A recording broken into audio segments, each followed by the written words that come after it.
Why do we need to understand buyer belief system? Yeah, what exactly do I mean by a buyer belief system? Actually, when it comes to buyer belief system, it refers to set of values, attitudes, opinions that shape how individuals perceive the world, make decisions, and interact with product or services. Just imagine, you know, what this belief system is. All of us have their own belief systems, right? They attach value for everything that they come across, right? They have an attitude towards everything. They have a opinion about others. How did all this come to them? This is because, since we started understanding and making decisions in our life, maybe when we were a child, okay, so all those thoughts, the actions what we took, all the thoughts which came to us, all the problems we solved, that becomes a belief system, right? So that is deep ingrained in us, since childhood. Okay, that comes through our personal experiences, upbringing, culture, social influences since childhood, right?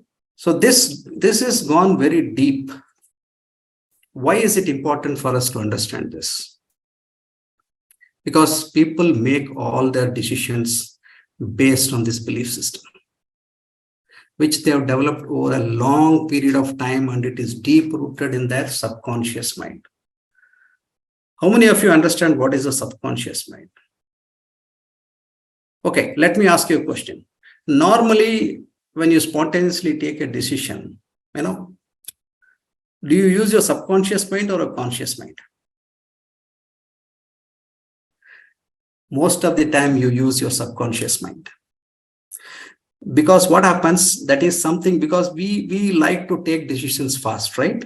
So whatever is your experience in your subconscious mind, you are going to react to the situation based on what is stored in your mind. That's the subconscious mind. When your subconscious mind doesn't have any data on that, okay, you don't have any experience of the situation you're facing currently, then your conscious mind comes into action. So your subconscious mind is deep rooted, as I said, it contains a lot of things from your childhood, right? So your logical thinking, everything, is based on your previous experience. Now, sales can be made only if we change this belief system. And you cannot do this by making them think logically.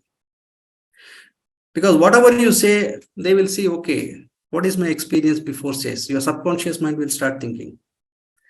It will see, okay, whether I have made success with such program in the past. No, yeah, then I have to be careful. I'm afraid to go ahead. Can you relate to the examples what Aniket showed you? So that's how the mind will think logically with whatever belief system you already have.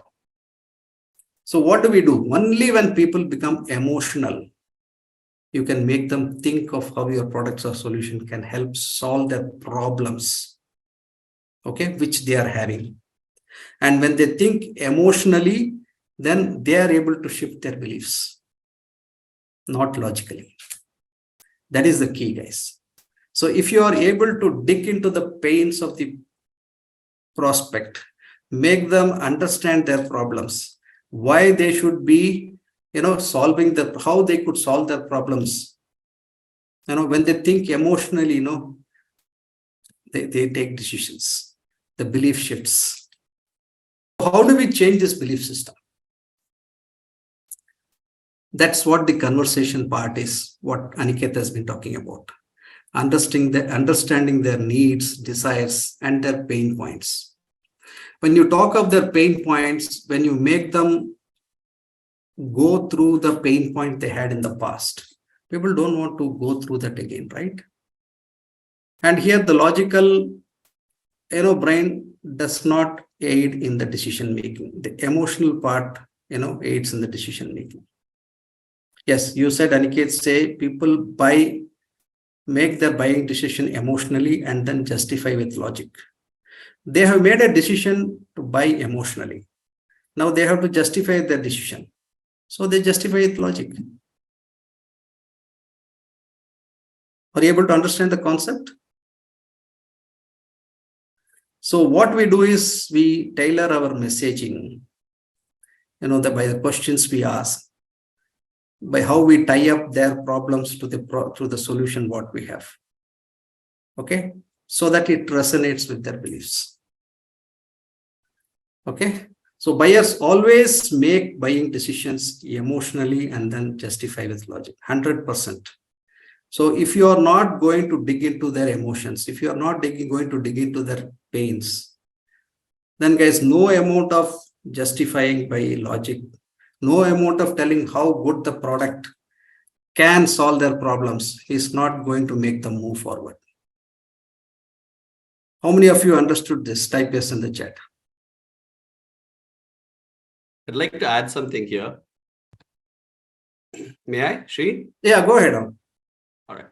So guys, when we are closing someone, right, what are we doing? We are closing them on believing in themselves, in believing that they can do it, in making them understand, get crystal clear clarity on what's holding them back. Now, as a result of doing all of this, right, we have spoken to this one person who's going to take action, right? But you need to remember that it's not just that one person's decision in a way.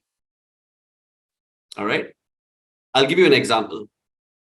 When you find a girlfriend or a boyfriend, right, when you were young or whenever now, and you're speaking to them and you're really liking that person, wow, this is really great.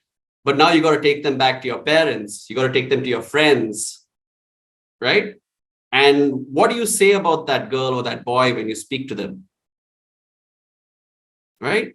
That communication that you say, wow, she's absolutely amazing. I love her smile. I love that she's so intelligent. I think he's really, becoming, very smart and has a good sense of humor.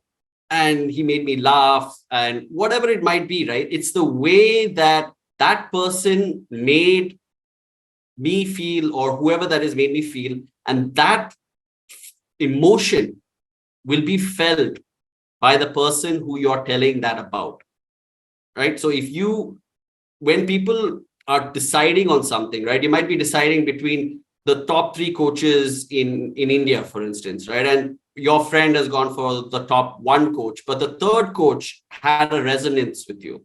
You actually liked him better than the number 1, but you're maybe afraid to say it because logically I should go for number 1, right?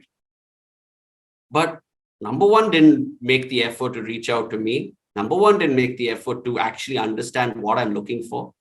Number 3 did. Number 2 did. And that's why I'm going for this. That's why the justification, the number 3 has this. Number 1 is not giving that. But more than anything, I believe in the way that, the person who was in touch with me made me understand. And that's what's going to happen in the program as well. So is that making sense to you guys? Does that example make sense for you to understand that you're not closing only that one person and you're not making that person just make a decision on the spot and then that's it? You're making them, you're leaving a lasting impact on them so that they can go tell their friends and their family and then be able to actually take action and be, showing that this works. Because a lot of times they've done this in the past also, and it's not worked, and their friends and family have said, why are you wasting your money? Why are you wasting your time? You've already been burnt before, right? You might say, yeah, that's true, but there's something different about this time. There's something different, right?